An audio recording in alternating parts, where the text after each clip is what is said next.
Bilangnya tugas luar kota 1 minggu, anak dan istrinya nggak sadar sang bapak sudah pergi 1 tahun. Halo pecinta film, selamat datang di BSD Movie Recap. Film sihir pelakor yang tayang 31 Juli 2025 diadaptasi dari kisah nyata keluarga Carolina Vita yang viral melalui podcast RJL 5. Kisah tersebut mengeksplorasi kemampuan sihir Sabdo Pandito, santet yang membuat korbannya menuruti apa saja yang dikatakan oleh si pengirim, bahkan membuat hubungan Vita dan bapaknya yang awalnya saling menyayangi menjadi saling membunuh. Kisah ini dimulai di tahun 2001 saat Vita berusia 12 tahun. Selama 12 tahun ke belakang, Vita merasakan hubungan yang sangat dekat dengan ayahnya yang bernama Eddie. Salah satu kegiatan yang disenangi Vita ketika bersama ayahnya adalah memasak. Masalah dimulai ketika Vita pulang ke rumah dari kegiatan ekstrakurikuler sekolahnya di hari Minggu. Vita langsung mencari ayahnya. Ia kemudian melihat pintu kamar orang tuanya terbuka. Dari balik pintu, Vita melihat seorang wanita menduduki ayahnya yang terlentang di kasur. Vita segera pergi ke kamarnya. Sejak saat itu sikap ayah berubah drastis pada keluarga. Tak ada canda gurau lagi seperti dulu. Sekitar awal tahun 2002, ayah berpamitan pada keluarganya karena harus dinas luar kota ke Palangkaraya selama 1 minggu. Beberapa lama kemudian saat Vita menemani Jumiati, ibunya, untuk berbelanja sayuran, ia dikejutkan dengan pertanyaan ibu-ibu tetangga tentang ayahnya. Mereka bertanya kenapa Pak Edi nggak pernah kelihatan. Kita merasa ayahnya baru seminggu pergi, padahal sekarang sudah bulan Agustus 2003. Ayah akhirnya pulang. Dwi, adik laki-laki Vita, pertama kali menyambutnya, lalu mengatakan dia sangat rindu karena sudah lama sekali ayahnya tak pulang. Ayah heran karena ia merasa sudah pulang dari Palangkaraya sejak lama ke rumah ini, lalu setiap hari pulang pergi ke rumah kantor. Ibu dan Vita terkejut mendengarnya. Untuk menjawab kebingungan ini, ibu menghubungi kantor tempat bekerja ayah. Ibu mendapatkan informasi dari Pak Burhan, rekan sekantornya, bahwa Pak Edi pergi dinas ke Palangkaraya bulan Februari 2002, tapi sekarang sudah bulan Agustus 2003. Keanehan itu membuat Burhan memperkenalkan Jumiati dengan Ustadz Rahmat. Malam hari, Jumiati dan Vita datang ke rumah Ustadz Rahmat. Setelah mempelajari masalah Bu Jumiati dengan suaminya, Ustadz Rahmat menyodorkan buku tentang Sabdo Pandito Ratu. Pemilik ilmu ini bisa sesuka hati membuat orang menjadi apa saja yang dia inginkan, termasuk membuat rumah tangganya hancur berantakan. Wanita itu bernama Rini. Rini menyihir Edi sehingga ketika Edi melihat Rini bagaikan melihat wajah Jumiati. Ternyata Rini juga punya 2 anak, lelaki dan perempuan. Edi pun disihir seakan-akan ia melihat Vita dan Dwi. Setelah sampai di rumah, Jumiati segera menghadapi suaminya. Dengan penuh amarah, ia meminta penjelasan kemana dirinya pergi selama 1,5 tahun. Jumiati sudah tahu bahwa suaminya punya wanita simpanan. Anehnya, Edi tak menjawab lalu pergi dari rumah. Semenjak saat itu, setiap kali Edi pulang, ia selalu meminta izin untuk menikahi wanita simpanannya. Pertengahan tahun 2004, Jumiati membuka usaha salon dan rias pengantin. Usahanya berkembang pesat dan Jumiati tak perlu lagi menunggu-nunggu nafkah dari suaminya. Namun, bencana tiba-tiba datang pada Jumiati. Selesai sholat maghrib, ia batuk dan muntah darah. Di genangan darahnya ada juga berbagai macam benda tajam dan helaian rambut. Jumiati menduga bahwa itu adalah santet karena persaingan bisnis. Ia pun memutuskan untuk konsultasi ke Ustadz Rahmat. Jumiati dikejutkan dengan ucapan Ustadz Rahmat bahwa serangan itu berasal dari suaminya sendiri. Jumiati menangis mendengarnya. Mengapa suaminya bisa jadi setega itu? Saat itu Vita sudah menginjak SMA kelas 1. Ia semakin kesal terhadap ayahnya. Ayahnya jarang sekali pulang dan tak pernah menafkahi keluarga. Sekarang ayahnya mengirim santet pada ibunya. Suatu malam, peristiwa mistis di rumah Jumiati semakin menjadi-jadi. Tepat tengah malam, listrik mati.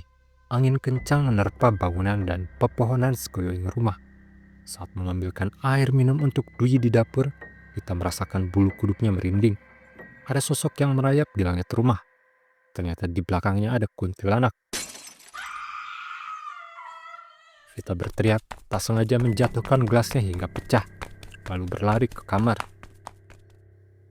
Bu Jumiati menghampirinya dan Vita memberitahu apa yang ia lihat.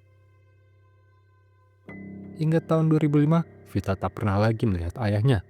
Vita sempat bolos sekolah untuk mengetahui tempat tinggal ayahnya, dimulai dengan menguntitnya dari kantor tempatnya bekerja. Singkat cerita, Vita jadi tahu rumah bapak dan istri barunya di Jakarta Selatan. Istri barunya pun dibuatkan usaha salon sama seperti ibunya.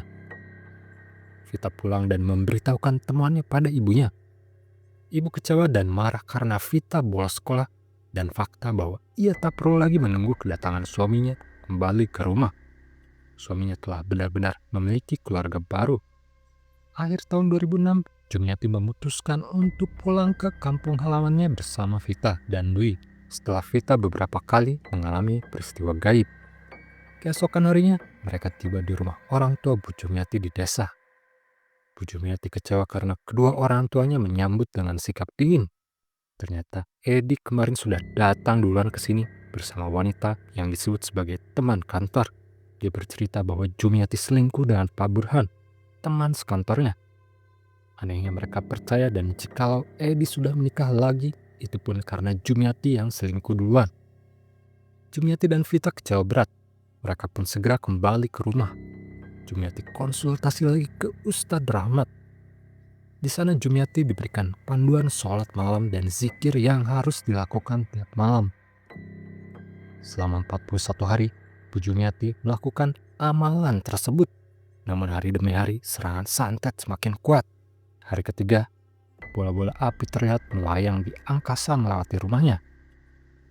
Hari ketujuh, teras Jumiati dipenuhi oleh kalajengking hitam. Malam ke-21, Jumiati muntah darah. Ada rambut yang menyangkut di tenggorokan. Ternyata setelah ditarik, panjang sekali dan tebal. Akhirnya tiba malam ke-41, Jumiati sakit dan kesulitan bergerak. Ia hanya bisa rebahan dan mengedipkan mata. Vita pun segera pergi ke rumah Pak Ustadz yang memohon padanya untuk menolong ibunya.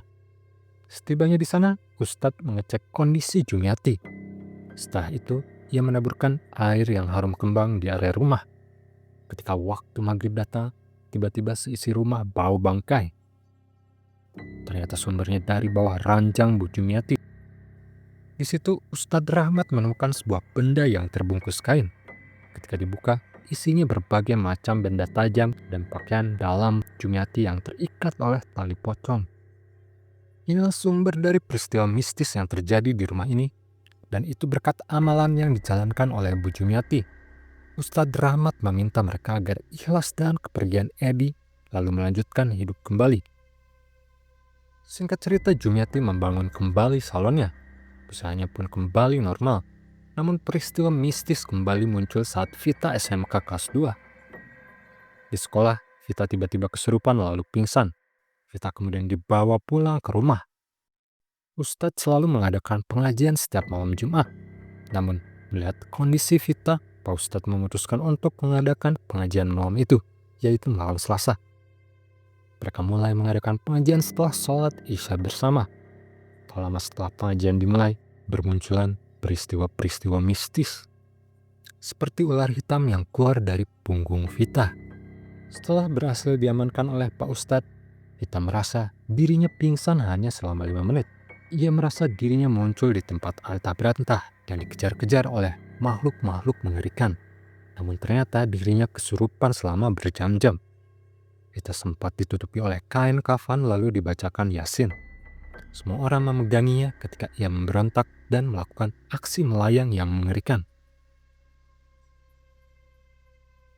Setelah itu Pak Ustadz menceritakan yang sebenarnya bahwa Vita seharusnya mati hari ini.